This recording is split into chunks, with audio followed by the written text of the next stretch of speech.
Isang kilalang delatora mula Cuba ang nagsalita matapos maaresto si Hades Lastres Moreira sa Miami sa pamamagitan ng sarili niyang pamilya. Kapatid ni Anya Guillermina Lastres Moreira, isang general ng brigada na konektado sa mataas na pamunuan ng ekonomiya ng rehimeng Cubano at pangunahing tauhan ng GAESA. Ngayong Sabado, ika-23 ng Mayo, 2026 uminet ang kaso dahil inilagay ni Marco Rubio sa puntirya ang permanenteng residensya niya. Hawak na siya ngayon ng mga ahenteng Amerikano. Si Ernesto Carvajal Lastres, anak niya, ay lumitaw at sinabing hindi niya makontak ang ina at hiwalay na ito. Ang pangyayaring ito ay hindi mukhang simpleng issue ng imigrasyon, kundi parang ang Washington ay sa wakas ay pumapasok na sa larangang doon pilit nagtatago ang Havana. Ang pera, ari-arian, negosyo at mga kamag-anak ng elitistang komunista ay marangyang buhay habang nagdurusa sa kakulangan, brownout at takot Cubano. Ano ang ginagawa ni Diz sa Estados Unidos? Bakit niyan nang kumilos si Rubio? Paano makakatulong ang pagkakakulong na ito para mapuntirya pa ang iba pang pangalan na konektado sa rehimeng Cubano? Marami pa rin naniniwala na kapag may CNPJ, account sa Instagram o kahit domain ng website, protektado na agad ang pangalan ng negosyo. Pero hindi ganoon ang sistema. Ang totoo, simple lang, ang tatak ay tunay na iyo lamang kapag nakarehistro ito sa INPI. Kung walang rehistrasyon, maaring gamitin ng ibang kumpanya ang pangalan mo, agawin ang pagkakakilanlan mo at mapahamak ang pinaghirapan mo. Kaya pumapasok ang MoveOn sa prosesong ito. Mahigit 10,000 na tatak na ang naprotektahan, 100% online ang serbisyo at aktibo sa mahigit 17 bansa. Kilala ang MoveOn sa pagrerehistro ng mga tatak. At ito ang kumpanyang pinagkakatiwalaan ko. Huwag na maghintay ng problema. Protektahan na agad ang pangalan ng negosyo mo. Ang link ay nasa description at QR code sa screen. Si Adis Lastres Moreira ay inaresto ng mga ahente ng imigrasyon at investigasyon sa panloob na seguridad sa Miami. Kapatid si Anya Guillermina Lastres Moreira, Brigadier General at Executive Presidente ng GAESA, ang militar na konglomeradong kumokontrol sa mahahalagang bahagi ng ekonomiya ng Cuba. Naaresto si Adis noong Mayo 21 at ayon sa autoridad ng Amerika, siya ay nasa kustodya pa rin. Ang kautusan ay tumatama sa sensitibong punto dahil pumasok si Adis sa Estados Unidos bilang legal na permanenteng residente noong Enero 13, 2023. Sabi ng pamahalaan ng Amerika, walang record ng aplikasyon para sa pagkamamamayang Amerikano o pasaporte ng Estados Unidos. Binawi ni Marco Rubio ang kanyang permanenteng paninirahan matapos matukoy na maaring magdulot ng panganib sa interes ng patakarang panlabas ng Estados Unidos kaugnay ng Cuba. Ang pahayag ay nagmula sa kanyang anak na si Ernesto Carvajal Lastres, isang mamamayang Amerikano. Sinabi niyang hindi sila nagkausap ng ina niya na nakahiwalay siya at ikinuwento niyang naghahanap siya ng abogado para maintindihan ang posibleng nalabag na batas. Ang tono ng pamilya ay pagkabigla, ngunit hindi nanatili ang kaso sa loob lamang ng kanilang drama bilang pamilya. Ang pagkakakulong ay ginawang pampulitikang mensahe ng Washington laban sa mga grupong konektado sa rehime ng Cuba sa Florida. Sinabi ni Rubio na si Hades ay namamahala ng mga ari-arian at naninirahan sa Florida habang tumutulong din sa rehimeng komunista ng Havana. Sabi niya, walang puwang sa US para sa mga dayuhang nagbabanta sa pambansang seguridad na mamuhay ng marangya. Mabigat ang pahayag dahil galing ito sa pinuno ng diplomasya ng Amerika, hindi sa isang political commentator. Ang punto ay tinatarget ng Washington ang network ng pananalapi, hindi lang ang apelido. Ayon sa Departamento ng Investigasyon ng Pambansang Seguridad, ang pananatili ni Hades sa Estados Unidos ay magpapahiwatig ng mensaheng si Hades. Maaring magpatuloy ang mga network na kaanib sa rehimeng Kubanong gamitin ang mga institusyong pinansyal, edukasyonal at panlipunan ng Amerika. Sa Administrasyong Trump, dapat isara agad ang pintuang ito bago ito maging kanlungan ng mga konektado sa kapangyarihan ng Havana.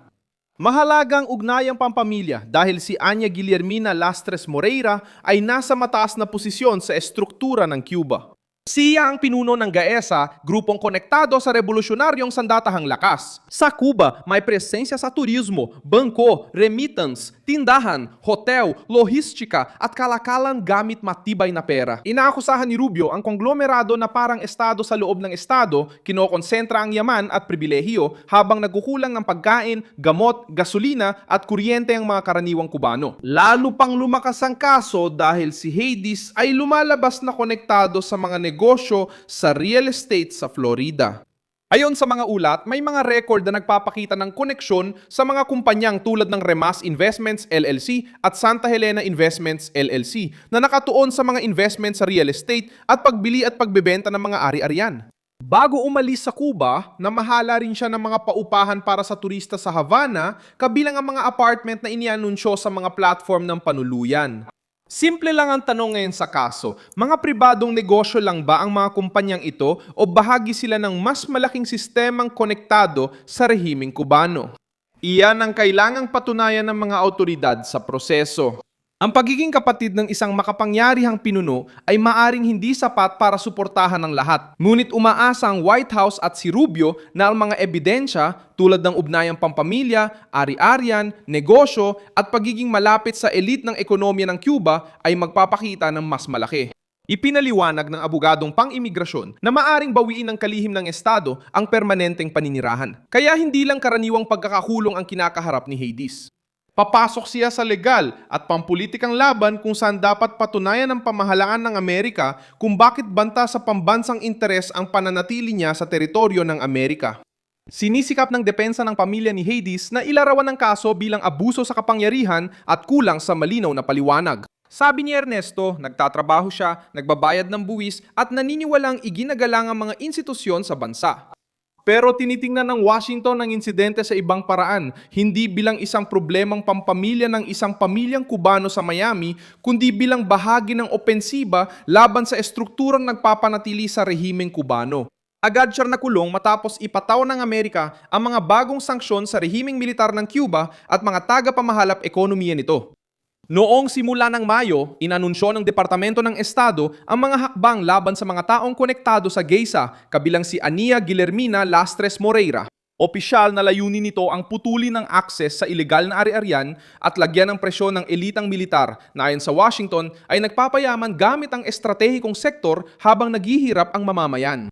Ang pagkakataong ito ay nagpapataas din ng bigat na politikal ng aksyon. Sa ika-20 ng Mayo, 2026, inanunsyo ng mga otoridad sa Amerika, Miami ang mga sakdal laban kay Raul Castro at iba pang sangkot sa pagpapabagsak ng mga eroplano mula sa grupong Hermano sa Ohescate noong 1996 insidente kung saan 4 na tao ang namatay.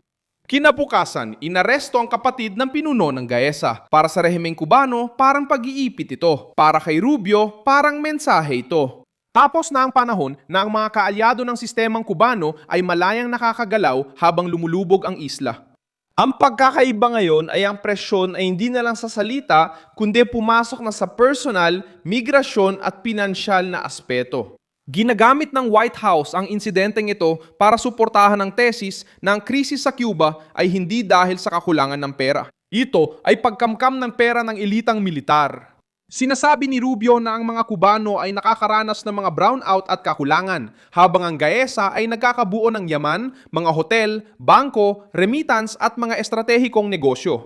Umaapela ang naratibong ito sa base ng mga Cuban-American sa Florida at tinatamaan ang maselang bahagi ng Havana, ang bulsa ng elite. Mabigat para sa Havana ang imahe. Isang babaeng kadugo ng pinakamataas na ekonomiko-militar na pamunuan ng isla ay naaresto sa Amerika. Napilitang lumantad ang pamilya niya sa publiko at ginawang bahagi ni Marco Rubio ang kaso sa laban kontra pera, pribilehiyo at internasyonal na proteksyon ng komunistang elite ng Cuba.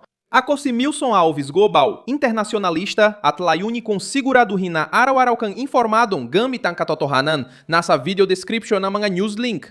I-like ang video, mag-subscribe sa channel at sa huli, basahin ang mga komento para maging aktibo sa komunidad ni Milson Alves. Susunod.